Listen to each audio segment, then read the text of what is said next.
अच्छा तो आज हमारा लेक्चर 2 है। तो अब इस दूसरे लेक्चर में मेरी कोशिश होगी कि जितना मैं आप लोगों को ब्रीफली बता सकूं जावा के फ्रेमवर्क के रेलेवेंट, क्योंकि कल हम बिल्कुल एक बेसिक सा हमने कॉन्सेप्ट लिया था कि ऑब्जेक्ट्स हैं क्या, उसके रेलेवेंट क्लासेस क्या हैं और ये क्लासेस और ऑब्जेक्ट्स हमारे वर्कआउट कैसे कर रहे हैं। तो आज हम थोड़ा सा उससे उससे थोड़ा सा फर्दर जीयूआई पे थोड़ी चीज़ों को देखेंगे कि जीयूआई लेवल पे हम चीज़ों को कैसे हैंडल कर रहे होते हैं। हमारे पास इवेंट हैंडलिंग कैसे हो रही होती है, एक्सेप्शन हैंडलिंग कैसे होती है, ग्राफिकल इंटरफेस जो है वो हम कैसे डिज़ाइन कर रहे होते हैं। जो अगर हम देखें कि कोई भी प्रोग्रामिंग लैंग्वेज है, जब उसमें कोई भी हम जीयूआई को इन्वॉल्व करते हैं तो थोड़ी सी इंटरेस्टिंग हो जाती है। ठीक है, बजाय कि हम कोई टेबल प्रिंट करवा रहे हों, कोई नंबर साइन प्रिंट करवा रहे हों, कोई एरे प्रिंट करवा रहे हों, तो हमारी कोशिश ये होगी कि हम जितनी वर्किंग हम अपने जीयूआई पे करें, जितनी कंसोलिंग पे करें, जितना हम एक मैकेनिज्म बना सकें कुछ चीज़ों का, वो हम बनाएंगे इंशाल्लाह। ठीक है, उसमें कुछ मेथड्स बनाएंगे, हम प्रिंट के मेथड बनाएंगे और उसके रिलेटेड काफ़ी मेथड्स हैं जो हम डिज़ाइन कर रहे होंगे। उन सारी चीज़ों को फर्दर हम लेके चल रहे होंगे। तो इसके लिए मैं सबसे पहली चीज़ को आप लोगों को एक बहुत अच्छी बुक है, कम्प्रीहेंसिव वर्जन है एक इंट्रोडक्शन टू जावा प्रोग्रामिंग का, जो वाई डैनियल का है। तो वो आप मैंने ग्रुप में भी शेयर कर दिया है, तो आप लोग उसको एक बार रीड आउट कर लीजिएगा। इसके कुछ मैं आउटलेट के बारे में बात कर देता हूँ, जिसमें के कंटेंट्स हैं। इसमें बेसिक इंट्रोडक्शन टू जावा आपकी प्रोग्रामिंग के रेलिवेंट है। ठीक है, और इसमें जो सबसे एक चैप्टर्स में अगर आप देखेंगे तो इंट्रोडक्शन टू प्रोग्रामिंग जो हम कल एक छोटा सा चीज़ें देख रहे थे वो आपके पास होंगी। ठीक है, और इसके अलावा चैप्टर 1 के अलावा इसमें जो सबसे अमेजिंग चीज़ है वो आपके पास इसका चैप्टर है, चैप्टर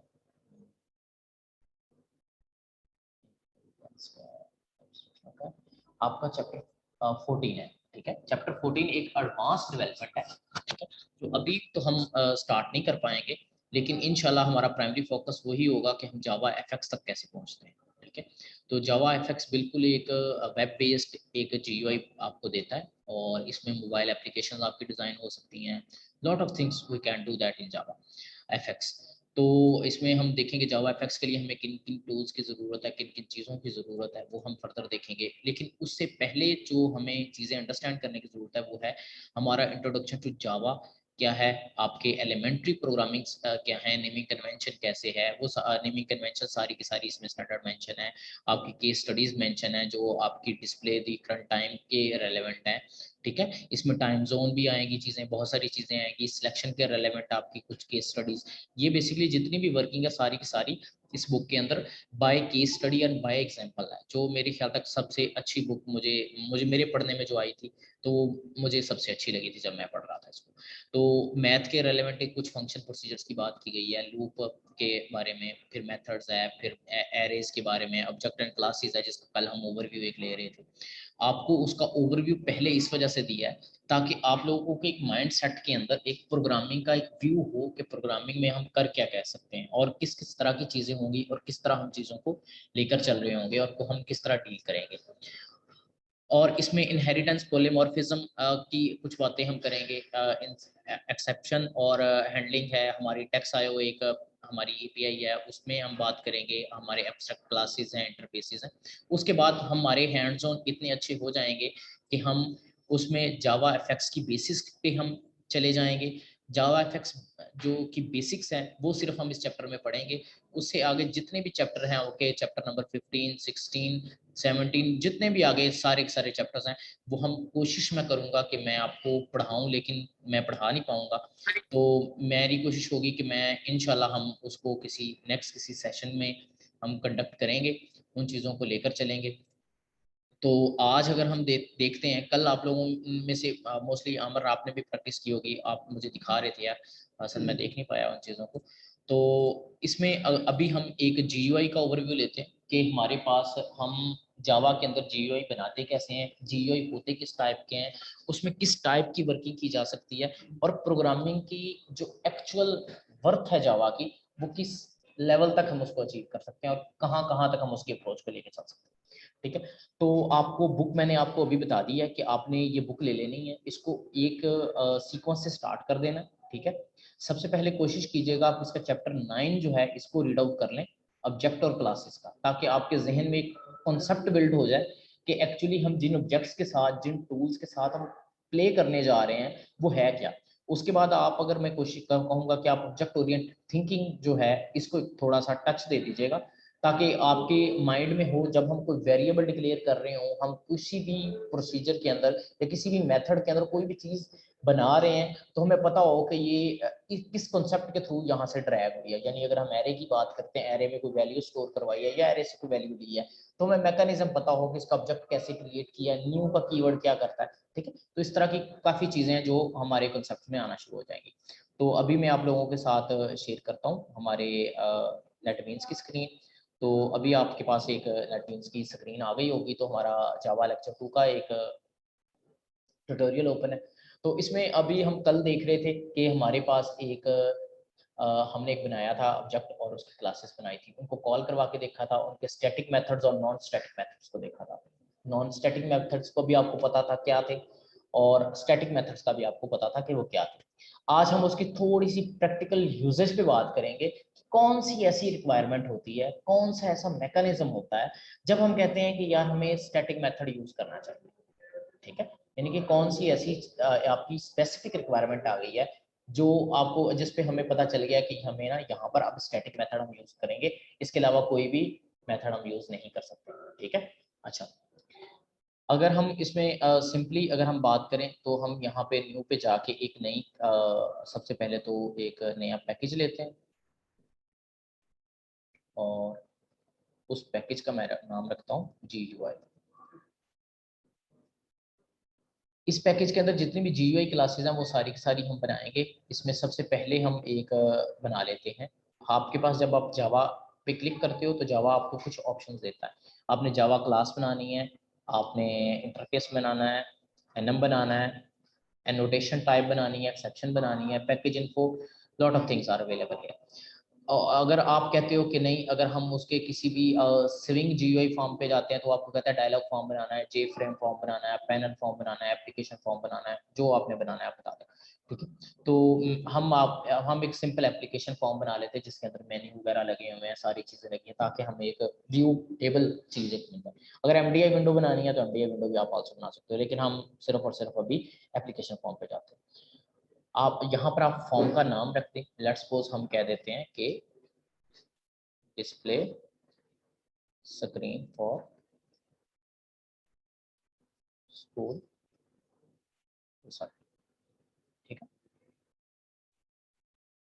ये हमने स्क्रीन बनाई है, ये हमारे पास एक स्क्रीन बन गई है जिसको आप एक्सटेंड कर लें, 700 तक मैं कर लेता हूँ। इसका व्यू देख लें कि ये कहाँ तक जा सकती है। ठीक है, और आप इसको थोड़ा सा अभी हम इन सारी चीज़ों की ऑटो एक्सटेंशन जो है कि हम कैसे हम GUI को थोड़ा सा बेहतर कर सकते हैं, उसमें एक्सटेंड कैसे कर सकते हैं, वो सारी चीज़ें हम फर्दर देखेंगे। ठीक है, अभी हम सिंपल एक GUI बनाया है हमने हमने उसमें कुछ चीज़ें पुट करेंगे और हम उस पर वर्किंग करना शुरू कर देंगे। ठीक है, अच्छा, इसमें आप जब ये इस किसी भी GUI पे क्लिक करते हो तो यहाँ पर आपके पास कुछ ऑप्शंस अवेलेबल आ जाते हैं कि मेन्यू बार लगी हुई है, आपने यहाँ पर पैनल है, हमने एक panel simple drag and drop किया और इसमें एक पैनल रख दिया।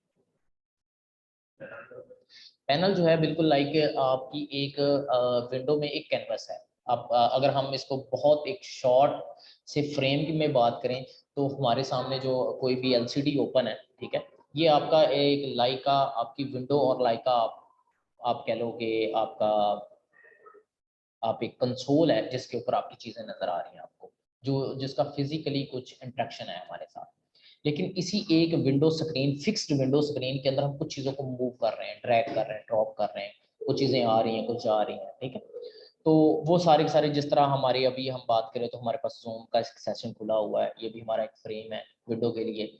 हमारा नेटबीन्स खुला है तो वो भी एक अलग से फ्रेम है। तो बिल्कुल इसी तरह ही जो हम सॉफ्टवेयर डेवलप कर रहे हैं, अगर हम उसकी बात करें तो उसके अंदर भी ये कुछ फ्रेम सेगमेंट्स हैं जो आपको फ्रेम बेसिकली जो फ्रेम होता है उसके ऊपर आपके कुछ इवेंट्स लगे होते हैं। लेट्स सपोज कि क्लोज होगा तो क्या होगा, वो एक्सटेंड होगा तो क्या होगा। पैनल के अंदर इस तरह कीवर्ड नहीं होते कि आप पैनल पे राइट क्लिक करो क्लोज हो जाए, पैनल क्लोज नहीं होता। पैनल जो है आपकी एक कैनवस होता है, एक पार्शन होता है, फ्रेम टाइप आप बना लेते हो आपके जे फ्रेम के अंदर, एक आप मिनी फ्रेम कह लें, ठीक है, उसके ऊपर आप कुछ चीज़ों को डिस्प्ले करवा रहे होते हो, ठीक है। तो अगर हम इस फ्रेम की बात करें तो इस फ्रेम के अंदर अभी हमें दो तीन चीज़ें चाहिए। सबसे पहली चीज़ हमें चाहिए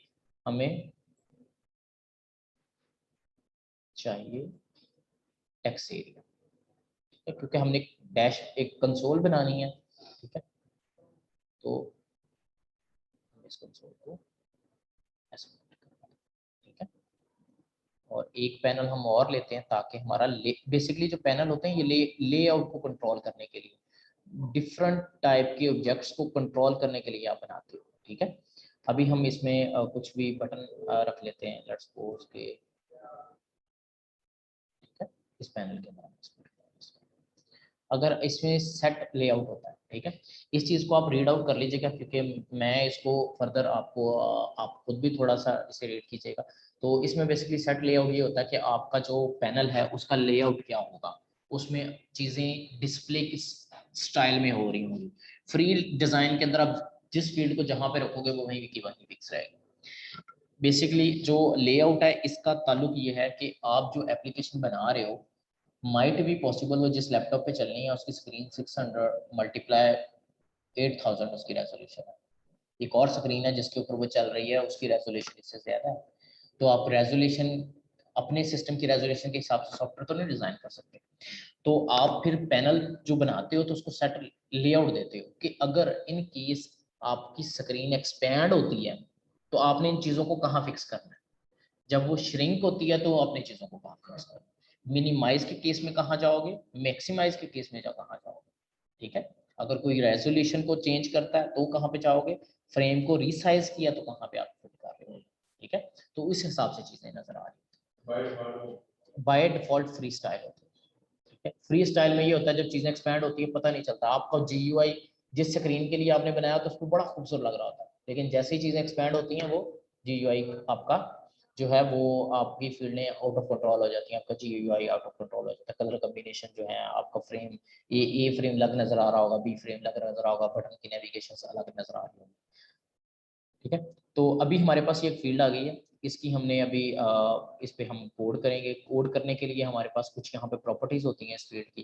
प्रॉपर्टीज की फील्ड्स में हमारे पास आ रहा होता है कि इसका फोरग्राउंड कलर क्या है, कि इसके ऊपर कोई भी चीज़ अगर लिखी जाएगी तो वो किस रंग में लिखी जाएगी, ठीक है।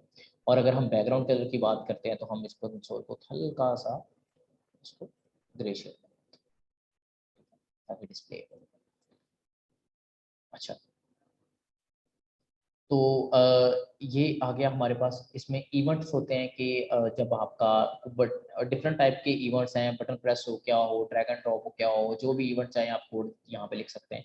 कोड के अंदर में जाएंगे तो यहाँ पर इसका वेरिएबल नेम होगा, ठीक है। वेरिएबल नेम में आप कोई भी वेरिएबल नेम मेंशन कर सकते हैं, जिस तरह मैं इसको कंसोल का नाम दे देता हूँ।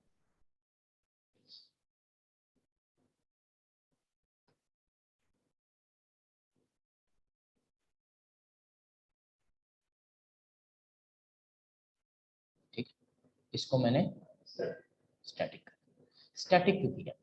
अच्छा, अब जो कंसोल है ये एक ऑब्जेक्ट है हमारे पास पूरी एप्लीकेशन में। अगर मैं इसको कंसोल को स्टैटिक नहीं करूंगा तो होगा क्या, बहुत सारी जगह ऐसी होंगी जहां पर मुझे मैसेज डिस्प्ले कर, पहले हम प्रॉब्लम क्रिएट करते हैं मेरे ख्याल में, उसके बाद उसके सोल्यूशन पे जाएंगे, ठीक है। अच्छा,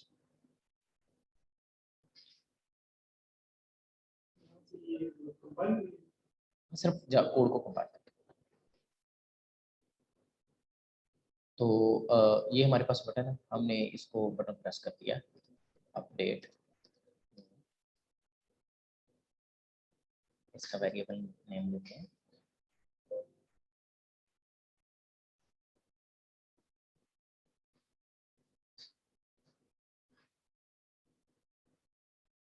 ठीक है।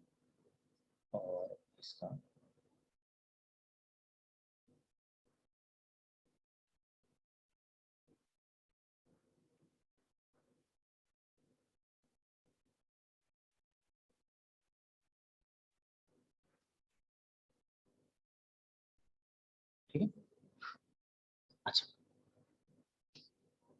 अभी हमारे पास ये कंसोल आ गई है और हम इसका अगर व्यू देखना चाहें तो हमारे पास इस तरह फ्री टेक्स्ट में।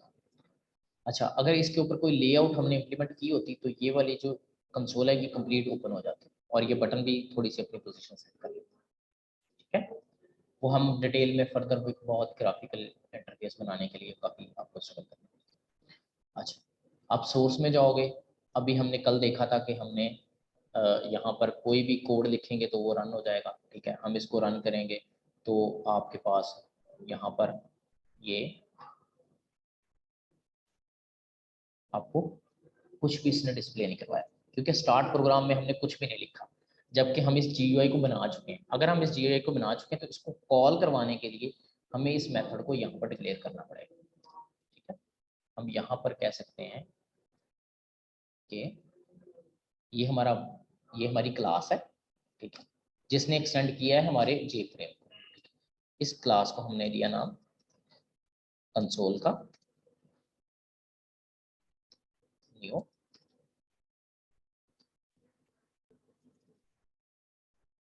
और ये इसने इस क्लास को इंपोर्ट कर लिया प्रोग्राम में, क्योंकि वो डिफरेंट फोल्डर में पड़ी, सेम फोल्डर में पड़ी होती तो माइट भी वो उसको खुद ब खुद इंपोर्ट कर लेते। ठीक है,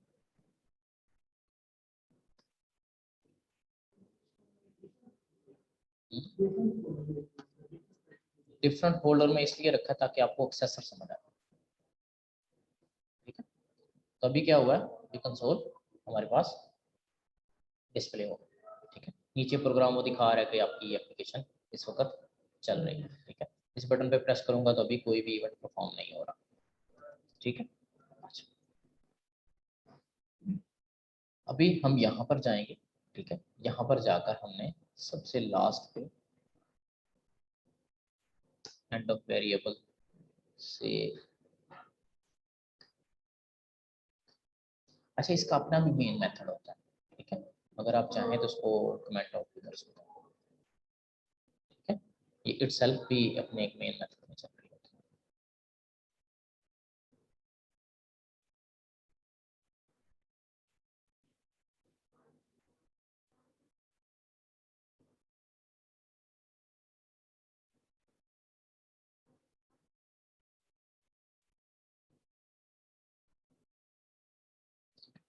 अभी इसका GUI कुछ और तरह का है। ठीक है, अब यहाँ से उसने मेन मेथड का कंसेप्ट भी खत्म कर दिया कि ये main method as a itself main method नहीं चल सकती है। जब भी ये चलेगी इसी कोई ना कोई क्लास एज ए ऑब्जेक्ट बनाकर ही इसे कॉल करवाएगा। ठीक है, तो अभी हम इसकी कोडिंग स्टार्ट करते हैं, यहीं से हम स्टार्ट कर देते हैं।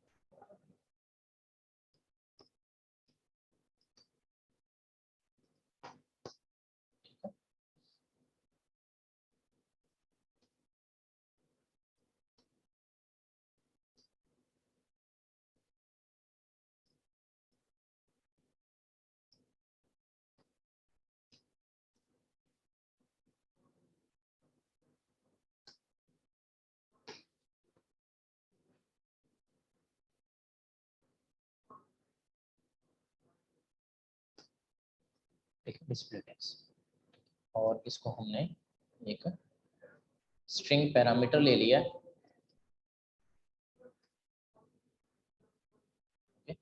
और हमने अ, हमारे पास जो इस वक्त जिस डॉट कंसोल एरिया है डॉट अपेंड किया है इसको पी स्ट्रिंग के साथ। ठीक है, अपेंड मीन्स के आपका ये जो एरिया है ना इसमें कुछ ना कुछ टेक्स्ट ऐड करते जाओ। ठीक है, ये पेंडिंग है। अपेंड ना करेंगे तो उसको जो भी वैल्यू ऐड करवाओगे वो उसको रिप्लेस करता जाएगा, नई वैल्यू ऐड नहीं करेगा। ठीक है, अपेंड का मतलब है कि नई लाइन पे एक लाइन लिख दो। ठीक है, बजाय कि आप पूरे टेक्स्ट की फाइल को रिप्लेस करो, आप एक बेसिकली कंसोल व्यू देना है ना आपने, तो हम कंसोल व्यू की तरफ। अच्छा, तो अभी हम अगर उस बटन की कोडिंग के पीछे जाएं, जो हमने अभी बटन लिखा है ये वाला, इसके हम कोड पे जाएं। ठीक है, और इवेंट पे जाकर आप इस पे कोई भी इवेंट लिख दें, लाइक हमारे पास इवेंट यहाँ पर अवेलेबल होगा माउस क्लिक का, क्रीप की प्रेस का भी आ जाता है, बट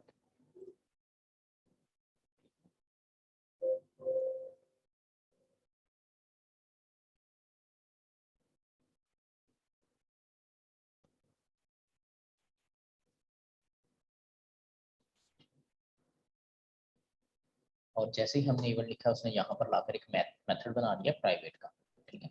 और हमने इसे कहा कि एवरी टाइम जब भी तुम प्रेस हो, तुमने दिस डॉट डिस्प्ले टेक्स्ट इस मेथड में वैल्यू पास करवा देनी है। हेलो, नहीं अभी हमने क्रिएट किया, ये आपके सामने तो क्रिएट किया।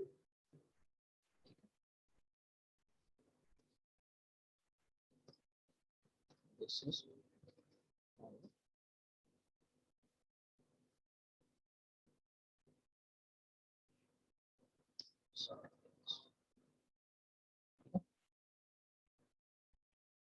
अभी हम इसको ठीक है। अच्छा, अभी नीचे जाना चाहिए, ठीक है।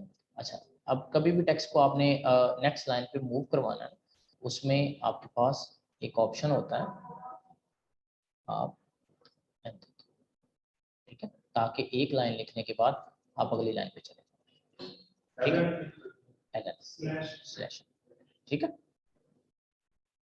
अच्छा, तो अभी हमारे पास ये सिनेरियो बिल्ट हो गया कि हमने इसको कॉल करवाया, कॉल करवाने के बाद एक फंक्शन लिया और फंक्शन लेने के बाद हमने इसको रन किया। अच्छा, अभी हुआ क्या कि अभी तो ये हमारा मेन मेथड था, लेकिन अभी क्या हुआ कि हमारा जैसे ही कोई भी मेथड है जो हमारे कोड को कॉल करवा रहा है, ठीक है, और हमने किसी एक नए मेथड को यहाँ पर इंट्रोड्यूस करवाया, ठीक है, जो मेथड हमारा है स्कूल नोटिफिकेशन बोर्ड का, ठीक है, एक मेथड है। हम इस मेथड के अंदर हम क्या चाह रहे हैं, हम चाहते हैं कि ये जो मेथड है ये जब रन हो तो ये हमारा जो है डैशबोर्ड है, एक तो बटन प्रेस के ऊपर कोई चीज आती है ना, तो जैसे ही ये रन हो ये उसके ऊपर कुछ ना कुछ राइट डाउन कर दे, ये कुछ ना कुछ उसके ऊपर राइट डाउन कर दे। अच्छा, उसके लिए हमें क्या करना पड़ेगा, उसके लिए हमें करना ये पड़ेगा, हम इसी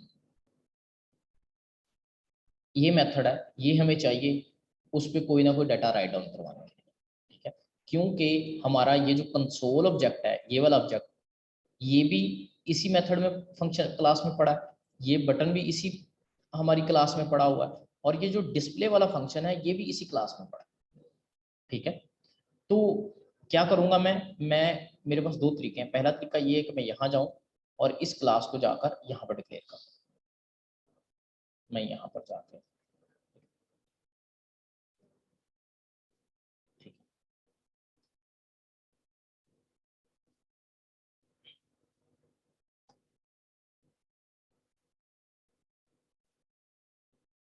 मैंने यहाँ पर इस क्लास को, ये कंस्ट्रक्टर का कंसेप्ट है ये वाला, तो लेकिन हम इसको फर्दर देखेंगे, ठीक है। अभी के लिए मैं आपको सिर्फ इतना बता देता हूँ, कंस्ट्रक्टर वो होते हैं जो आपकी क्लास में एक बार एग्जीक्यूट होते ही होते हैं, ठीक है। एक बार एग्जीक्यूट का मतलब क्या है कि जैसे ही आपने ऑब्जेक्ट डिक्लेयर किया है ना, उसने एक बार एग्जीक्यूट होना है, ठीक है, उसको इटसेल्फ अटेंशनली कॉल करवाने की जरूरत नहीं है। आप जैसे ही ऑब्जेक्ट बनाओगे उस क्लास का वो वाला मेथड जो है वो कॉल हो जाएगा। और हाँ, कंस्ट्रक्टर की पहचान ये होती है कि क्लास का नाम और कंस्ट्रक्टर का नाम ये सेम होते हैं, और ये वाइड फंक्शन होता है, रिटर्न कुछ नहीं कर, ठीक है।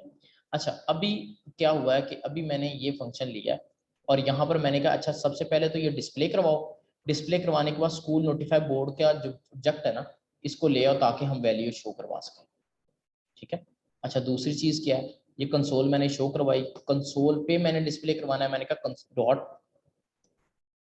Display text hello this is console board, ठीक है, this is a console board, ठीक है। और हमने इस वैल्यू को पुट करवाया क्योंकि यही मेथड है जो हमारी कंसोल पे वैल्यू को पुट करवा सकता है, जो हमारी इस मेथड में हमारे क्लास के अंदर जो हमारा एक हमने ग्राफ हमारा टेक्स्ट एरिया लिया। तो अभी हमने ये नोटिफिकेशन बोर्ड लिया, इसका हमने ऑब्जेक्ट का नेम नोटिफाई रखा, और हमने इसका कोई भी मेथड कॉल नहीं करवाया, क्योंकि हमारी जितनी भी वर्किंग है वो सारी की सारी इसके कंस्ट्रक्टर में अवेलेबल है। यहाँ पर वो चलेगी ही चलेगी। मैंने जैसे इसको रन किया तो आपके पास ये कंसोल है, ठीक है, लेकिन इसके ऊपर कुछ भी नहीं लिखा है।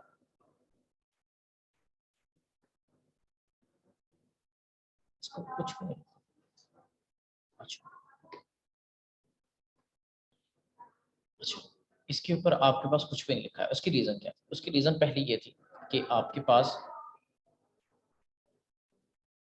ये जो मेथड है ये एक नई विंडो ओपन करता है, ना कि ये उसी विंडो के में उसी विंडो की डैशबोर्ड को यूज करते हुए कोई चीज राइट करे। जैसे ही ये मैंने ऑब्जेक्ट बनाया, न्यू करवाया, इसको शो करवाया, इसने एक नया ऑब्जेक्ट बनाया, बजाय कि वो जो पहले से यहाँ से ऑब्जेक्ट रन हुआ है उसे कॉल करवाया। अच्छा, अभी अब मेरा फ्रेम तो एक डिफरेंट है, टोटली डिफरेंट फ्रेम है मेरे पास, ठीक है। तो मैंने उस फ्रेम के उस कंसोल को यूज करते हुए किसी भी दूसरे मेथड से, तीसरे से, पूरी एप्लीकेशन से कुछ ना कुछ डिस्प्ले करवाना है, ठीक है। तो उसके लिए मुझे क्या जरूरत है, मैं इसे कहूंगा कि आप मेरा जो ये वाला जो ऑब्जेक्ट है मेरे पास है, ये मेरा स्टैटिक है, ठीक है।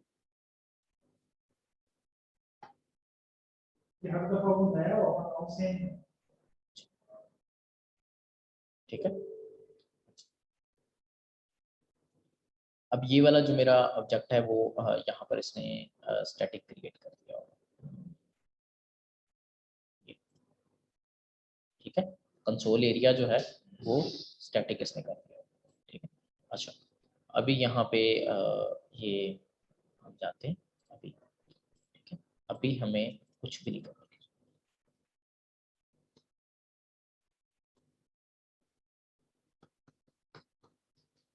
हमने ये मेंबर लिया, डॉट डिस्प्ले टेक्स्ट करवाया, इसका जो मेथड इसे कॉल करवा रहा है उसको भी स्टैटिक कर दिया ताकि वो उसको एक्सेस कर सके, ठीक है। और यहाँ से ठीक है,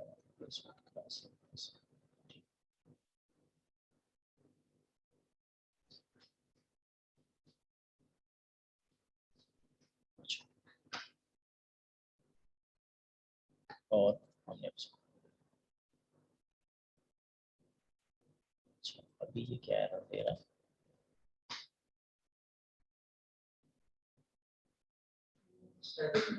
नहीं नहीं नहीं, कुछ और क्या।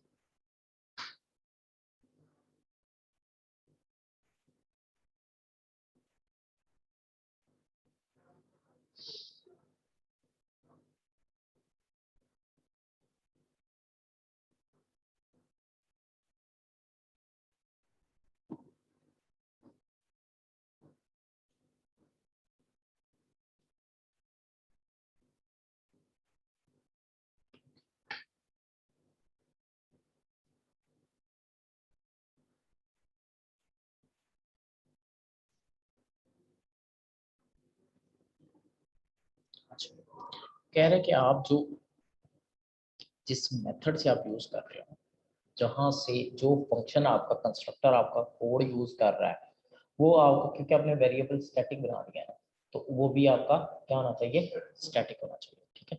तो हम एक काम करते हैं ना, हम ये जो मेथड है इसको स्टैटिक, इसको स्टैटिक, ठीक है। अभी इसने काम किया। अच्छा, अभी क्या कह रहा है,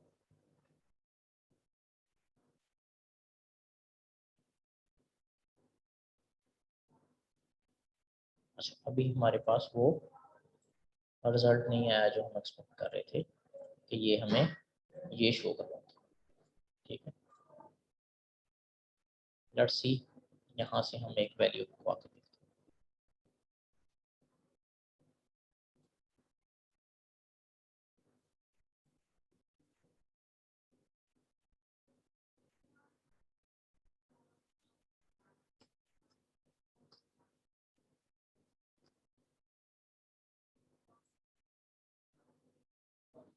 क्लास स्टैटिक का ऑब्जेक्ट आया, ठीक है।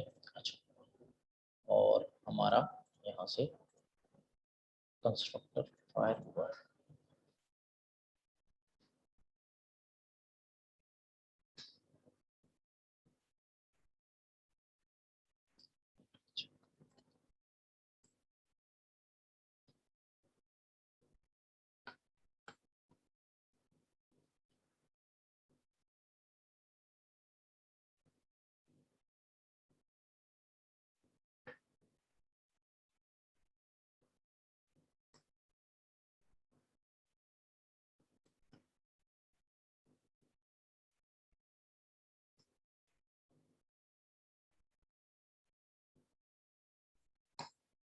ठीक है, हमने इस मेथड को कॉल करवाया जिसमें हमारा ये कोड पड़ा हुआ, ठीक ठीक है। तो हमारे पास डिस्प्ले हो गया। अभी हम देख लेते हैं कि ये कंस्ट्रक्टर के थ्रू क्यों नहीं लेके आ रहा, ठीक है, वो मैं चेक करवा लेता हूँ, ठीक है। कि कंस्ट्रक्टर बेसिकली उसे क्रिएट करते हुए क्या उसमें थोड़ा डिले चाहिए, क्या चाहिए उसे, ठीक है, वैल्यू डिस्प्ले क्रिएट करवा। अच्छा, अभी जो मेजर हमारी रिक्वायरमेंट थी कि हमने इंडिपेंडेंट कर दिया अपनी कंसोल को अपनी इस क्लास से, ठीक है। यानी कि कोई भी मेथड इंडिपेंडेंटली इस कंसोल को एक्सेस कर सकता है, चाहे वो इवेंट उस कंसोल पे लगा है, चाहे वो इवेंट उस कंसोल पर नहीं लगा, ठीक है, ठीक है। अच्छा, अभी हम देख लेते हैं बटन प्रेस पे, ओके,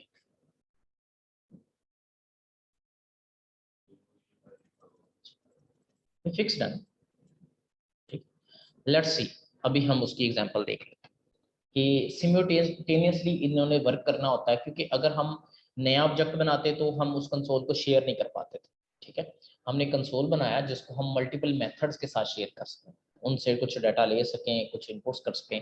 अच्छा, इसमें कुछ जावा थ्रेडिंग का ऑप्शन होता है, मैं थोड़ा सा ओवरव्यू करवा देता हूँ।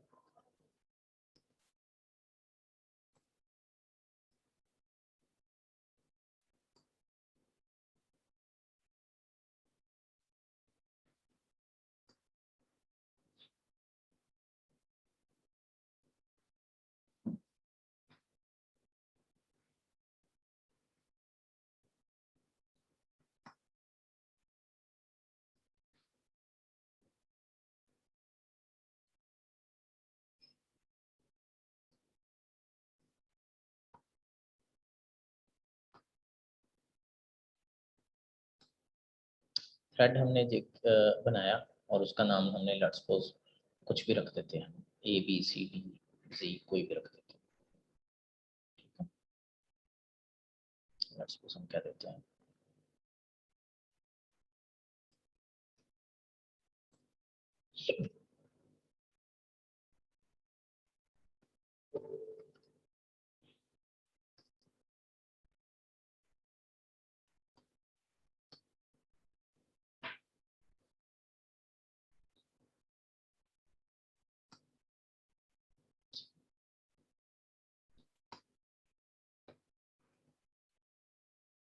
इसको मैंने कहा स्कूल,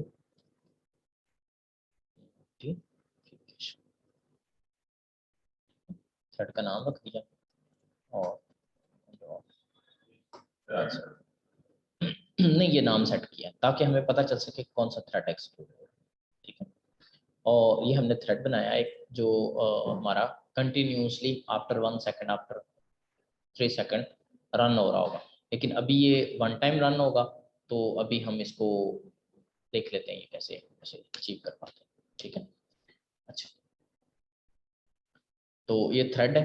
थ्रेड का पर्पस क्या है कि एक अलग से प्रोग्रामिंग में अपने बैकग्राउंड लेवल पे एक जॉब को चला देना जो कंटिन्यूसली चलती रहे, ठीक है, by the time continuously separately वो चलती रहे, ठीक है। या आप उसको किसी स्पेसिफिक इवेंट के ऊपर बगैर कोई एक्शन, यूजर के बगैर किसी एक्शन के परफॉर्म करवा सकते हैं।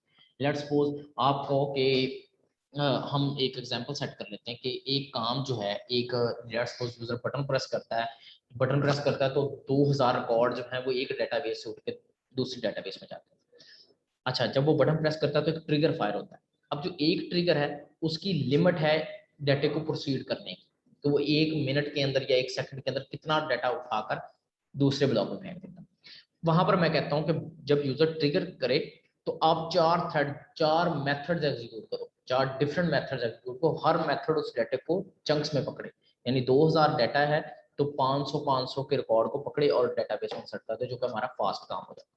ठीक है, इसी पर्पस के लिए थ्रेड यूज किए जाते हैं। बाकी किसी इवेंट के लिए, किसी अलर्ट के लिए हमारे थ्रेड बैकग्राउंड पे चल रहे होते हैं, जो हमें नोटिफाई करते हैं कि ये काम हो चुका है या ये काम होने वाला रहता है। ठीक है, तो अभी हम इसको गेट करवा लेते हैं कि हमारा थ्रेड कौन सा है। रनेबल में जाते हैं, रनेबल में जाने के बाद हम कहते हैं इफ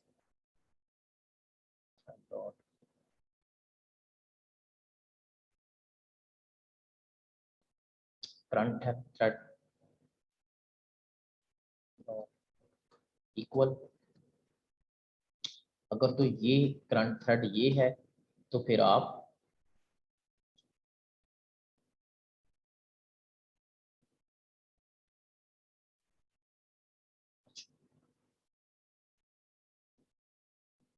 ठीक है, फिर आप क्या करो, आप फॉर करो LDX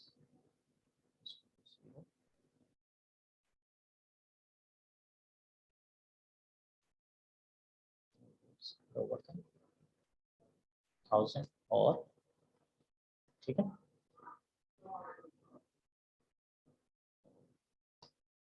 तो आपने और यहाँ पर मैंने अब अपना ये वाला कोड पुट कर दिया। ठीक है, अच्छा थ्रेड का दूसरा पर्पस क्या होता है? थ्रेड का पर्पस ये होता है, अगर आपने एक बटन प्रेस किया है ना, जब तक उस बटन की बैकग्राउंड पे लिखा हुआ कोड एग्जीक्यूट नहीं हो जाता 100%, वो बटन वहीं का वहीं रुक जाता है, आपको एप्लीकेशन में कोई दूसरी वर्किंग नहीं करने देता। थ्रेड में आप क्या करते हो, आप बटन प्रेस करते हो, बैकग्राउंड पे आपने एक जॉब दे दी है, वो आप जॉब अपनी करता रहेगा कंटिन्यूसली, लेकिन आपको एप्लीकेशन में फर्दर वर्किंग करने देगा, फर्दर मूव होने देगा। ठीक है, यानी कि आपने लेट्स सपोज आपने एक रिक्वेस्ट है, यूजर का फॉर्म है, यूजर ने एक फीडबैक सबमिट करवाना है आपको, सिंपल सा, और उसने यूजर आया, उसने फीडबैक का बटन प्रेस किया, अब फीडबैक जब तक प्रेस हो रहा है, ठीक है, डाटा आप यूजर ने बटन प्रेस कर दिया है, उसकी तरफ से फॉरवर्ड हो गया, लेकिन आपने उसके ऊपर फर्दर कोई वर्किंग करनी है।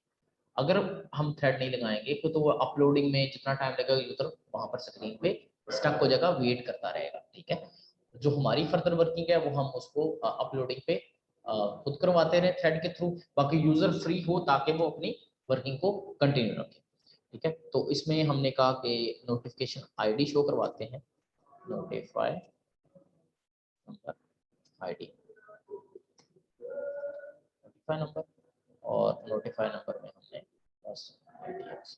ठीक है, अच्छा इसमें एक हमारे पास कंसेप्ट होता है थ्रेड में, हम थ्रेड को स्लीपिंग मोड भी दे सकते हैं। ठीक है, हम उसे मिली सेकंड्स के लिए कह सकते हैं कि आप 1 सेकंड के लिए रुक जाओ 1 सेकंड, यानी कि थ्रेड को आप स्लीप मोड में भी लेके जा सकते हो।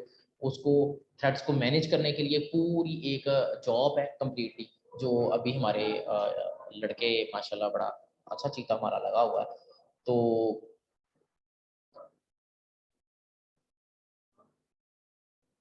अच्छा, अच्छा ये कुछ एक्सेप्शन हैंडलिंग है, एक्सेप्शन हैंडलिंग हम बाद में डिस्कस करेंगे कि ये है क्या। ठीक है, तो आपकी आईडी जो है वो आपको खुद ब खुद बता देती है कि किन किन जगह पे एक्सपेक्टेड एक्सेप्शन है, वहां पर वो आपको ऑप्शन भी दे देती है, आल्ट एंटर प्रेस करो तो आपको बता देती है। एक्सेप्शन हैंडलिंग बिल्कुल यही होती है कि आपको अगर एक्सपेक्टेड है कि इस कोड की वजह से ये एरर आ सकते हैं, या उस कोड में कोई ऐसी एक्सेप्शन हैंड रेज की गई है कि इन केस ये हो तो आपने क्या करना है। ठीक है, तो वो एक्सेप्शन हैंडलिंग का कॉन्सेप्ट हम बाद में देखेंगे। तो अभी हमने एक थ्रेड लिखा है नॉर्मल, और थ्रेड में हमने कहा क्या है कि आप जैसे ही ये थ्रेड चले, वो स्कूल नोटिफिकेशन है, तो आपने क्या करना है, आपने 1 से लेके 10,000 तक चलना है, और चलते हुए आपने 1 सेकंड का वेट करना है, 1 सेकंड के बाद नया रिकॉर्ड इंसर्ट करना है, ताकि हमारे ग्राफिकल व्यू जो है वो मेंटेन होता रहे, और हम थ्रेड चलाकर बाकी एप्लीकेशन पे काम करने का पर्पस सिर्फ ये है कि हमें पता चल जाए थ्रेड जब चल रहा होता है तो बैकग्राउंड वर्किंग वो कैसे हैंडल कर रहा है, बाकी काम हम आलू कर रहे होते हैं, हमें वो बाकी काम करवाने से रोकता। और दूसरी चीज, थ्रेड हमारे उसी कंसोल को शेयर कर रहा है जो कंसोल हमारा दूसरी क्लासेस में बना हुआ है। ठीक है, तो अभी हम इसको रन करते हैं।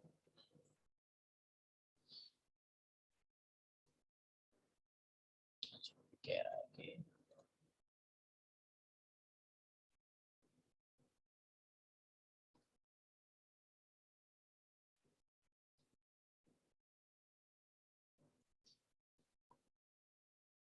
ठीक है।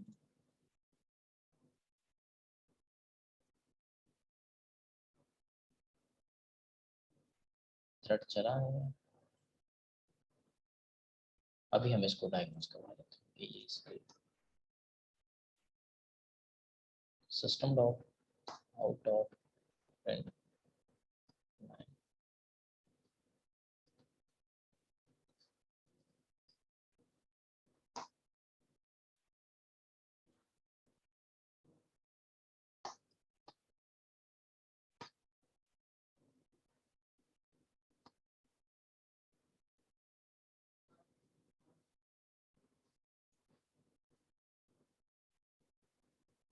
इट मीन्स कि हमारा कंस्ट्रक्टर फायर नहीं हो रहा, ऐसे ही है।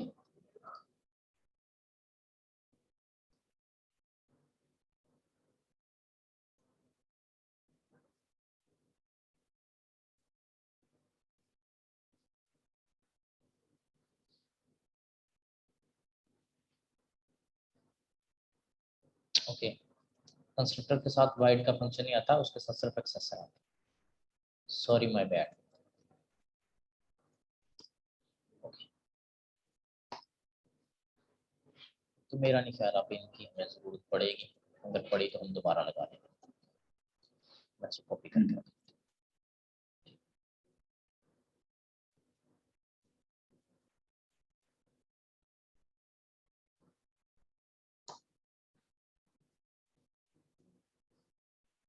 ठीक है, ये हमारा रन हुआ, एग्जीक्यूट हुआ कंस्ट्रक्टर। ठीक है, और एग्जीक्यूशन के बाद हमारे पास ये हमारा रन है। ठीक है,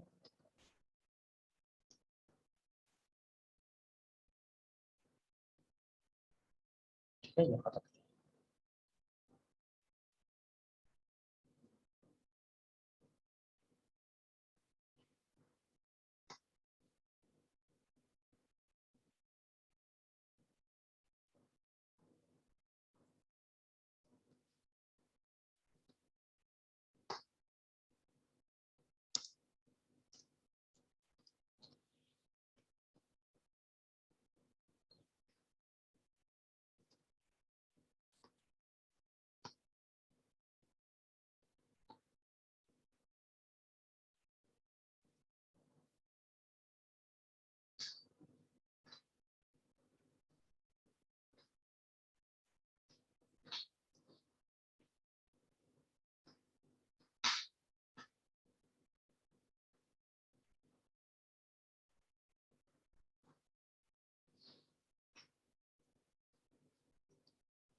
अच्छा, कहाँ की मिस्टेक है?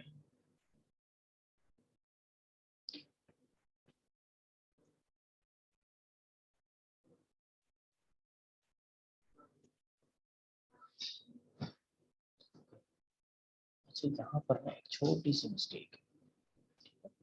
यहाँ पर ना इसको ना क्लास नेम मेरे ख्याल शायद चाहिए होता है कि आपका रनेबल किस क्लास में पड़ा है। और यहाँ पर थ्रेड डॉट गेट, अब शायद ठीक है। अब 1 सेकंड के बाद क्या करवा रहा है वो हमें नोटिफाई करवाई जा रहा है, लेकिन बैकग्राउंड पे वो वर्किंग कर रहा है। ये नहीं है कि हम कोई भी वर्किंग नहीं कर सकते, हम चाहें तो कर सकते हैं कोई भी वर्किंग चाहे, लेकिन वो चल रहा है अपनी वर्किंग को बैकग्राउंड पे करता जा रहा है। जी, बंद कर। ठीक है, ठीक है, ये भी आउटपुट करवाता जाएगा। लेकिन अगर मैं ये अपडेट रिकॉर्ड करूंगा, ये साथ साथ वो भी करवा रहा होगा। इट मीन्स क्या है कि 2 डिफरेंट इवेंट्स ने एक ही कंसोल को शेयर किया हुआ।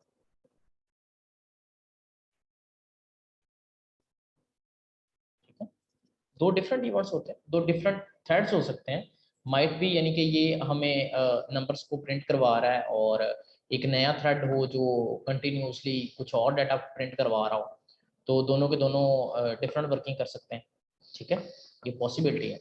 लेकिन अभी हम क्या कर सकते हैं कि ये पॉसिबल है कि हम यहाँ पर एक कोई भी बटन दे दें यूज़र से कि इन केस ये बटन प्रेस हो जाए तो आपने कंसोल राइट करनी है, ये बटन प्रेस नहीं है तो आपने कंसोल राइट नहीं करनी। ठीक है, लेट्स सपोज यहाँ पर हम एक बटन लेते हैं और बल्कि मैं कहता हूँ बटन के कोड हम कहीं से कॉपी नहीं कर सकते, पहले इतने तो लिखे हैं। अच्छा जी, कंसोल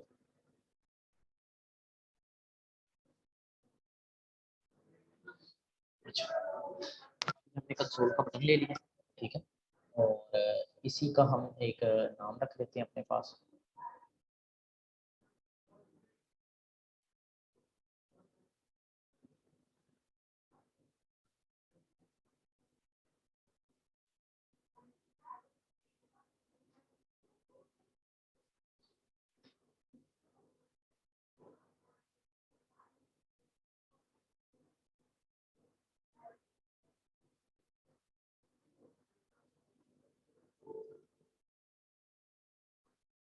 अच्छा, इसका नाम मैं ना तो मैं हमारे पास ना एक बटन ऑलरेडी बना हुआ है, हम उसी को कॉपी कर लेते हैं उसके कोडिंग को, ताकि ना हमें थोड़ी सी जल्दी हम इसको ना फिनिश कर सेशन।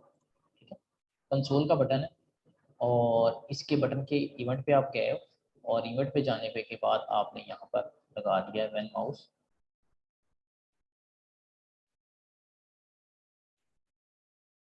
ठीक है, स्टार्ट माउस प्रेस का बटन लगा दिया।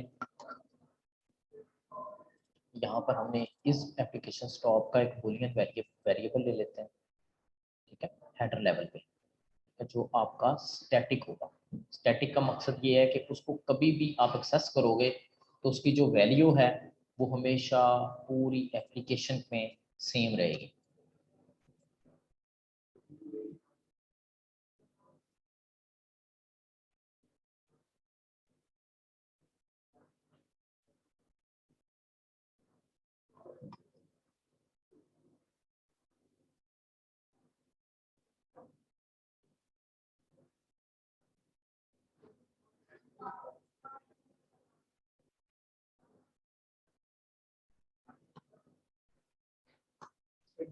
ठीक है, स्टैटिक एक वेरिएबल ले लिया टू का। उसने कहा कि जैसे ही अगर तो एप्लीकेशन जो है वो स्टॉप है, ठीक है, तो आपने क्या करना है, आपने एप्लीकेशन को फॉल्स कंसीडर करना है कि आपकी एप्लीकेशन जो है वो वो नहीं है, और स्टॉप शो करवा देना है। और अगर स्टॉप है तो आपने उसको स्टार्ट शो करवा देना। ठीक है, लेट्स सी कि ये कितनी बल्कि कर सकते हैं। सभी हमारे पास कंसोल आ रहा है तो ये स्टार्ट स्टॉप शो करवा रहा है। ठीक है, रेड का मतलब है कि अभी आप कंसोल चल रही है, स्टार्ट का मतलब है अभी आपकी कंसोल रुक चुकी है, अभी आप इसको स्टार्ट करवाओ। ठीक है, तो यही लॉजिक हम लिख सकते हैं यहाँ पर अपने इस कोड में जो हमने अभी डिस्प्ले पे एक वैल्यू रखवाई थी ये वाली। ठीक है, हम कहते हैं इफ जो हमारी एप्लीकेशन है वो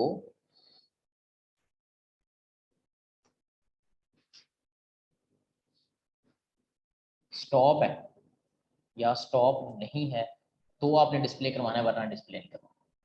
ठीक है, अभी हमने इसको स्टार्ट किया और अभी क्योंकि स्टार्टिंग में हमारी कंसोल ऑफ है, ठीक है, तो उसमें कुछ भी शो नहीं कर रहा है। मैंने इसको ऑन कर दिया, अभी कंसोलिंग करना शुरू हो गया। ठीक है, बैकएंड पे लेकिन वो थ्रेड चल रहा है, लेकिन बैकएंड पे थ्रेड चल, अभी मैं इसको ऑफ करता हूँ तो ये यहीं पे रुक गया। अब कोई भी न्यू कंसोलिंग नहीं हो रही, सारी के सारे कंसोल्स जो हैं वो आपके रुक गए।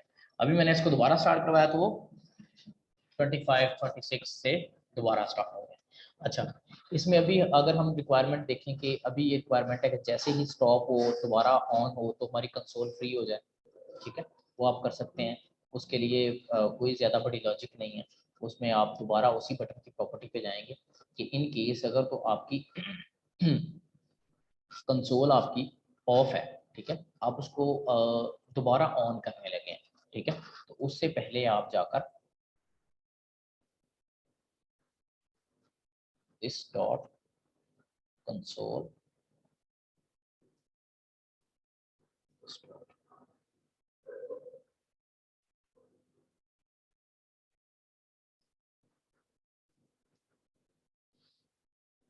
क्लास का नाम क्या है?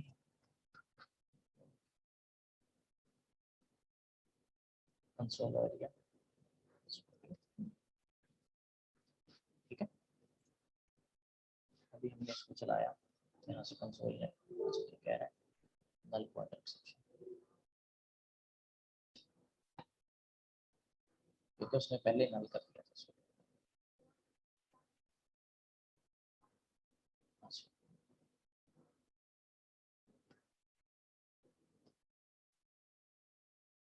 ये जो भी आप पूछ रहे थे, हम सेट टेक्स्ट क्यों नहीं कर रहे? सेट टेक्स्ट आपका वैल्यू को रिप्लेस कर देता है, ठीक है। यानी कि अभी हमने ये चलाया कोड, आपकी कंसोल पुट करना शुरू किया, जैसे ही मैं दोबारा स्टार्ट करूंगा वो पहले वाले को क्लियर करवा दिया, ठीक है। उसको हमने एक नल वैल्यू असाइन करवा दी, ठीक है। इसमें अभी आप ये देखेंगे कि ये आपकी वैल्यू शो होना शुरू हो गई है, और आप दोबारा इसको बंद करके दोबारा चलाएंगे, वो कंसोल को फिर फ्री कर देगा कि आप इस पर कोई भी वर्किंग कर दो, और दोबारा उसको स्टार्ट से लेके आ गया, और इस पर आपके डाटा शो हो रहा होगा। तो इस तरह की बहुत सारी चीज़ें हैं जो आप इसमें कर सकते हैं। थ्रेडिंग हम आज देख रहे थे, थ्रेड्स क्या हैं आपके बेसिक, आप GUI में बटन्स पे इवेंट्स कैसे लगाते हो, फिर उस पर अगर कोई कंसोल बनाते हो तो कंसोल को रिफ्रेश कैसे करवाते हो, और एक ही GUI को आप कितनी क्लासेस से, किस तरह की क्लासेस से आप एक्सेस करके उसको डाटा को यूजर के साथ शेयर कर सकते हो। तो आई थिंक सो ये एक कंप्लीट एक हमारा सेशन है। तो नेक्स्ट फर्दर हम आप लोगों की असाइनमेंट भी मैं कहूँगा कि आप लोग एक तो उस बुक को रीड करो, इंट्रोडक्शन टू जावा को, उसे रीड आउट करने के बाद आपने इसको आप इसकी असाइनमेंट बनानी है GUI की, और GUI की असाइनमेंट बनाने के बाद वो मेरे साथ शेयर करेंगे आप, ठीक है। बाकी अभी हमारे साथ अनस है। अनस, कोई आपका क्वेश्चन हो तो आप काइंडली मुझे व्हाट्सएप कर दीजिएगा, ठीक है। चलो अभी इसको फिर